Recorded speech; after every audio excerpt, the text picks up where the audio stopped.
Sehari setelah ditemukannya dokter residen anestesi RSUD Tengku Raffian Siak, Dr. Alex Christoloris, 31, meninggal dunia di semak belukar di samping rumah sakit. Penyebab kematiannya masih menjadi misteri. Masyarakat Kabupaten Siak masih bertanya-tanya mengenai penyebab meninggalnya dokter yang baru beberapa hari menjalani pendidikan dokter spesialis, PPDS, di RSUD Tengku Raffian tersebut.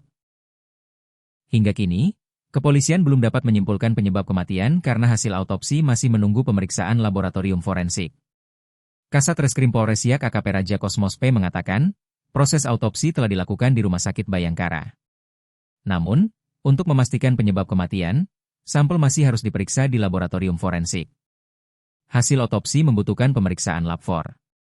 Kemungkinan sekitar 2 minggu ke depan baru ada hasil, kata Raja Kosmos, Rabu, 15 Juli 2026.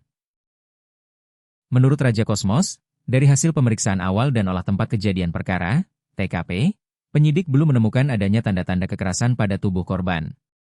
Secara kasat mata kami tidak menemukan adanya tanda-tanda kekerasan, ujarnya. Polisi juga memastikan barang-barang milik korban masih utuh saat ditemukan.